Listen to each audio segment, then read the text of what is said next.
मोदी आ गया है।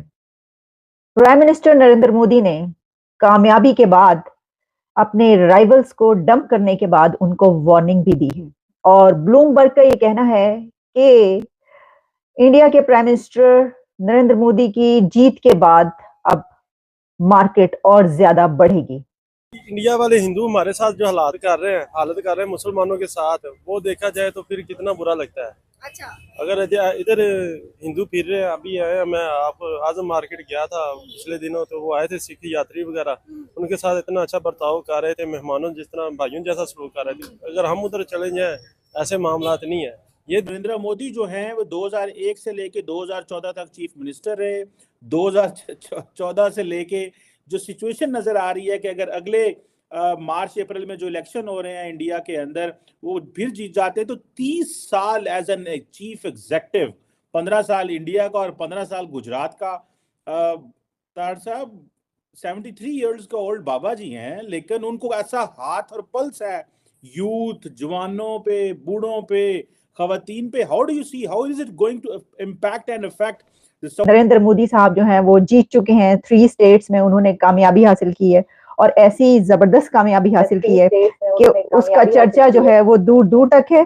और हुआ कुछ यूं है कि ना सिर्फ उन्होंने कामयाबी हासिल की, बल्कि इसके साथ साथ उन्होंने जो उनके राइवल्स हैं जिनको उन्होंने बहुत ही बुरे तरीके के साथ डंप किया है। नमस्कार दोस्तों, आप इस वीडियो को बिना स्किप किए लास्ट तक जरूर देखना और ओरिजिनल वीडियो के लिंक आपको डिस्क्रिप्शन में मिल जाएंगे, तो उन्हें भी जाकर सब्सक्राइब कर लेना और हमें भी सब्सक्राइब कर लेना।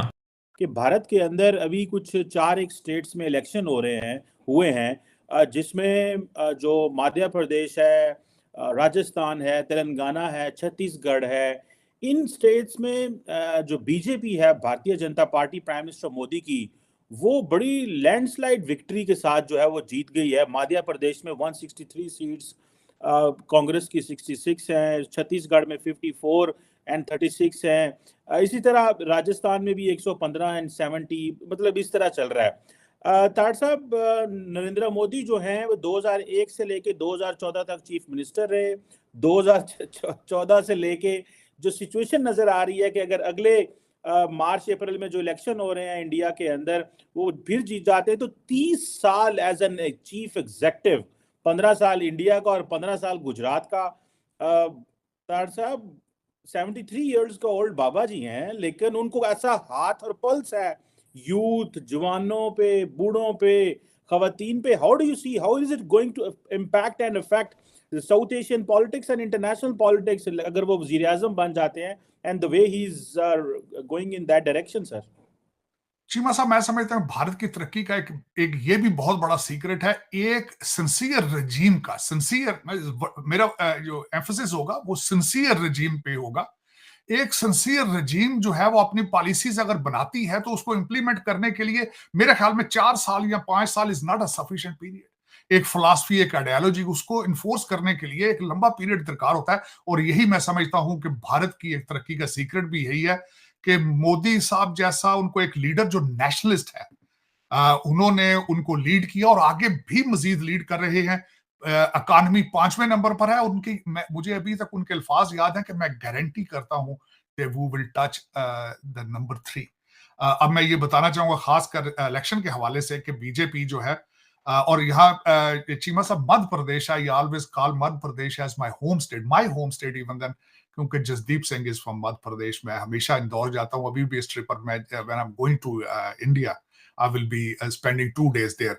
बल्कि मैं कभी एक ट्रेड डेलीगेशन के साथ गया था वहां पे। शिवराज सिंह चौहान जो कि वहां के चीफ मिनिस्टर हैं, आई मेट हिम।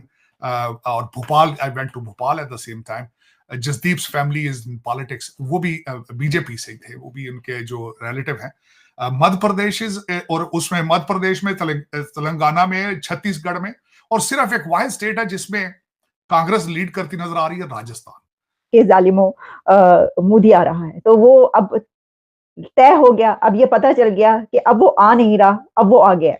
हुन तुसी जो कर लो करना है, जो कुछ करना है तुसी कर लो क्योंकि अब कुछ नहीं हो सकता। मोदी साहब जो आ चुके हैं, पधार चुके हैं और सिर्फ ये नहीं कि उन्होंने 3 स्टेट्स यानी कि मध्य प्रदेश, छत्तीसगढ़ और राजस्थान में कामयाबी हासिल की है, बल्कि जो आने वाले लोकसभा के 2024 के इलेक्शंस हैं उसकी भी गारंटी दी जा चुकी है कि वो भी प्राइम मिनिस्टर नरेंद्र मोदी की जमात बीजेपी जीतेगी। तो अभी भी आ गया है और आगे जो है उसकी भी गारंटी हो चुकी है कि वो भी आएगा। मतलब आएगा क्या, समझे, आ गया। ये जो इलेक्शंस हैं इसको पूरी दुनिया में इस तरीके से देखा जा रहा है कि ये इलेक्शंस दरअसल जो आने वाले अब इलेक्शन है, जनरल इलेक्शंस जो हैं, लोकसभा के जो इलेक्शन, उसकी ये एक गारंटी है। इस इलेक्शंस ने बता दिया है कि अवाम का मूड क्या है। लेकिन मैं आपके सामने ये रखना चाहती हूँ कि बड़े ढोल बाजे बजाए गए और बहुत वहां पे जश्न मनाया जा रहा है, फूलों की पत्तियां निछावर की गई, सब कुछ किया गया। तो उसी के साथ जो है जब मोदी साहब की स्पीच उन्होंने जो की है, विक्ट्री स्पीच जिसको कहते हैं, तो उस विक्ट्री स्पीच में जहां उन्होंने उन राइवल्स जिनको डंप किया, उन्होंने बुरे तरीके से शिकस्त दी है, ऐसी जबरदस्त डिफीट दी है, उनके लिए उन्होंने वार्निंग भी दी।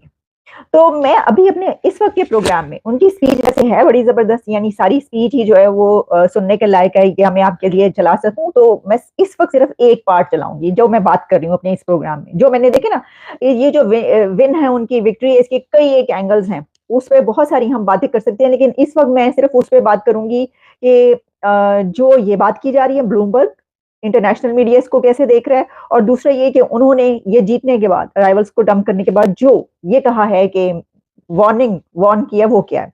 तो पहले मैं आपको सुनवाई देती हूँ कि उन्होंने कहा क्या है, कि ऐसी उन्होंने धमकी दी अपने मुखालफिन को। पहले सुन लो, मैं सारे कह रही हैं जेड़े जेड़े मुखालफिन है मोदी साहब के साथ, सुन लो वो की कह रहे हैं।